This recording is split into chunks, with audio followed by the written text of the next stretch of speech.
Please be seated. And I invite any children who are here to come and join me.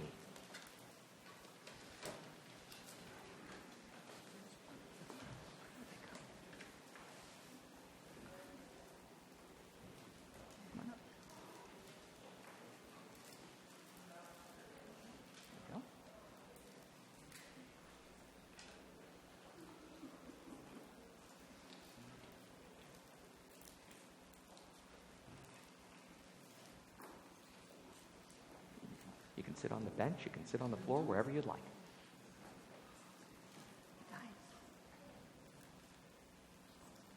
Good show.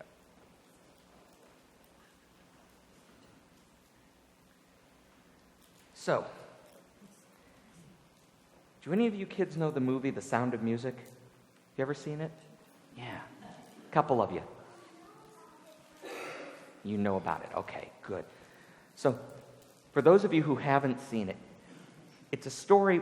There's a lot that happens in it, but it starts out with there is a dad who has a whole bunch of kids, and the mom has died, and the dad is really busy and can't take care of the kids by himself, and so he hires a woman to come and help take care of the kids, and everything gets more complicated from there. But, and I won't spoil the movie by telling the rest of it, except to say that there's a scene in the movie where there's a thunderstorm going on. And all the kids are really frightened of the thunder and lightning and the wind and everything. And so they come to the woman who's been hired, and she teaches them a little song. It starts out like this. Raindrops on roses and whiskers on kittens, bright copper kettles and warm woolen mittens, brown paper packages tied up with string. These are a few of my favorite things. And it goes on and on and on with more lists of other things that they can think about that are happy memories. And they sing the song, and before they know it, they're not really worried about the storm outside. Life has a lot of scary things in it, some of which are a lot worse than thunderstorms, yeah? You know, mommy or daddy could go away for a long trip and be gone for a really long time. Somebody that you love could get really sick. Maybe you could get really sick. Maybe you have to move to a new town and live in a new house and go to a new school. Lots of things that are scary. And I don't know about you guys, but kittens and presents and things are fine during the thunderstorm, but during some of those big things, I need something more, right? You know. Well, sometimes it's good. Sometimes doing new things is fun. And some things are fun scary, right? I mean, you know, there's a reason why people go on roller coasters and stuff. I mean, it's both scary and fun at the same time, yeah? So we can do all these things. And so what do we do, though, to help us when it's really scary and we can't get through?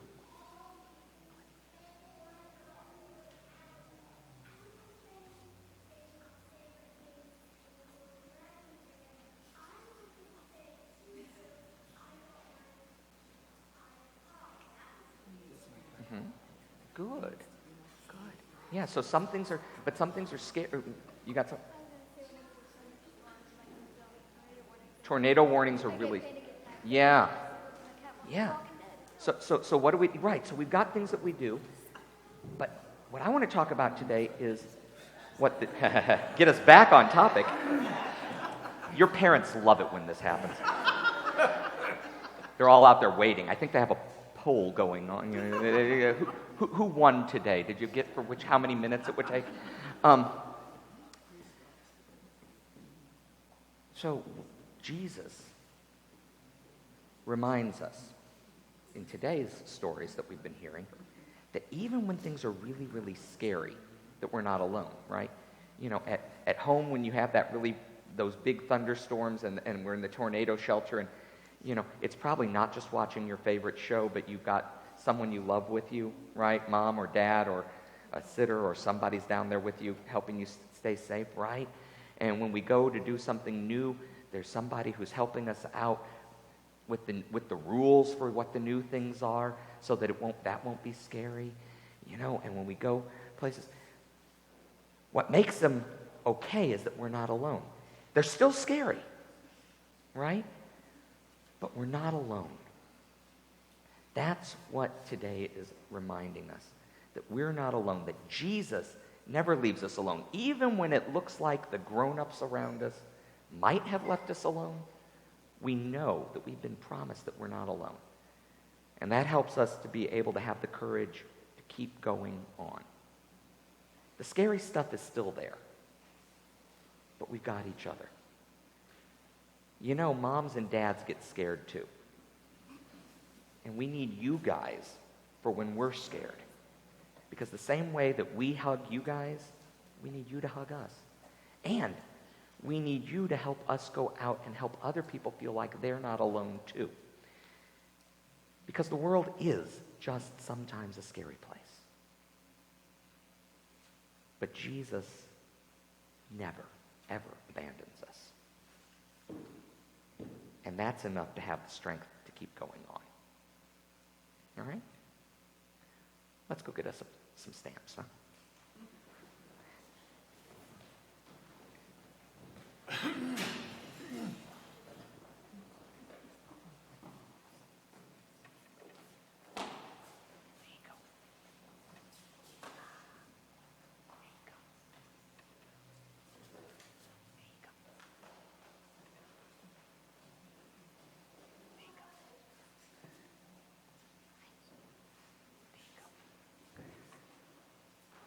Do you want a stamp on your hand? No? Okay, that's all right.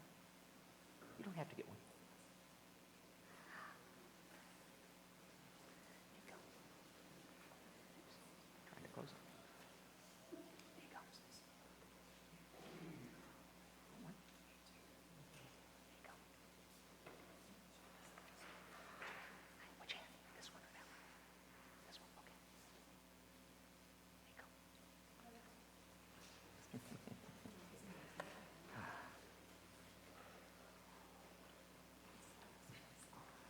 It's a risk every time I ask a question.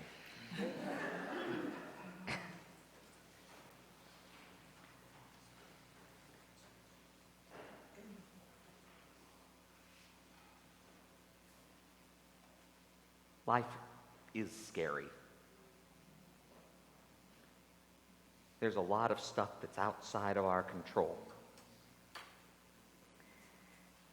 And I'm sure that every one of us here has had a moment like the one that the gospel lesson tells us about today, where suddenly things aren't scary for a minute. And like Peter, we say, ooh, good. Let's just drop out and stay here. I do not blame Peter one bit. He knows where the story is going. Jesus has told them. In fact, I don't know if you noticed, as I read the gospel lesson, I read it the way Matthew actually has it begin, 6 days later.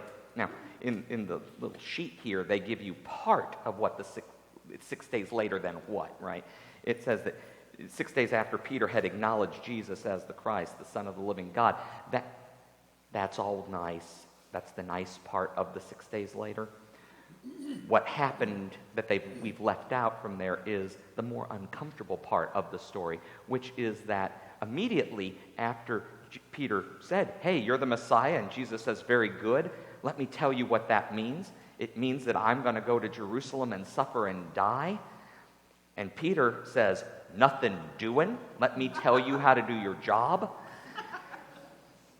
And Jesus calls him Satan and tells him to get away. Peter knows what's coming. The whole rest of Matthew's gospel from this moment on is a steam train heading for the cross, and it's just going to build up speed as they go. Not that Peter will not attempt to stop it himself, pulling out a sword in the garden, denying Jesus at the last moment, as if that could make it all stop. But he does know where it's going. He didn't sign on for any of this. He was a fisherman. He didn't go looking for Jesus. Jesus came looking for him. I don't know how many of the rest of you are fishermen like me, but even an unsuccessful day on the water is preferable to the cross. I'd rather spend a whole day getting skunked than have to steel up my nerves to climb back into the pulpit or to sit with somebody and cry over a broken marriage or a lost job or a cancer diagnosis or the death of a loved one.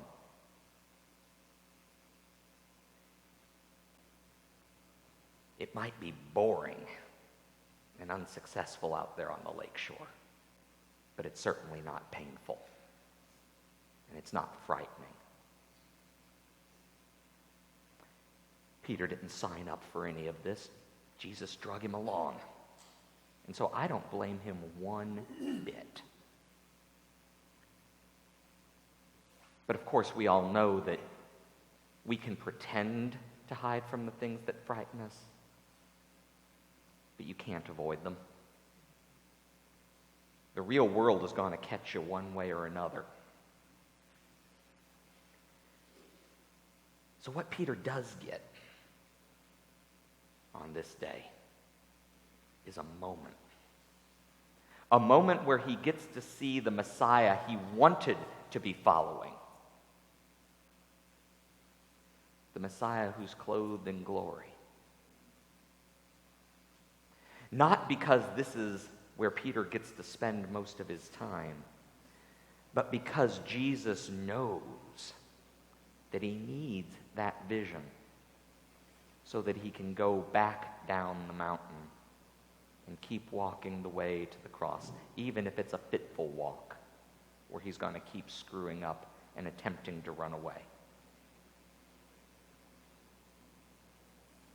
Mountaintop moments are there to give us courage, not to make life unfrightening. Life will continue to scare the bejesus out of us. But to give us the strength to go on in spite of all of that. Martin Luther King Jr., on the night before he was brutally murdered, climbed into a pulpit like this one in a church in Memphis, Tennessee, and he told the congregation there that he was aware that his own death might be imminent. And that while he didn't like that death that might be waiting for him out there, that he had the courage to go on because he had been to the mountaintop. That he had seen from there into the promised land. And while he might not get to the promised land along with all the rest of the people who were there that day, at the same time, he knew that as a people, they were going to make it. That's what the Transfiguration is about. About being to the mountaintop so we can see towards that promised land that's on the other side of the cross. So that we can have enough strength to go back down and walk the way of the cross ourselves.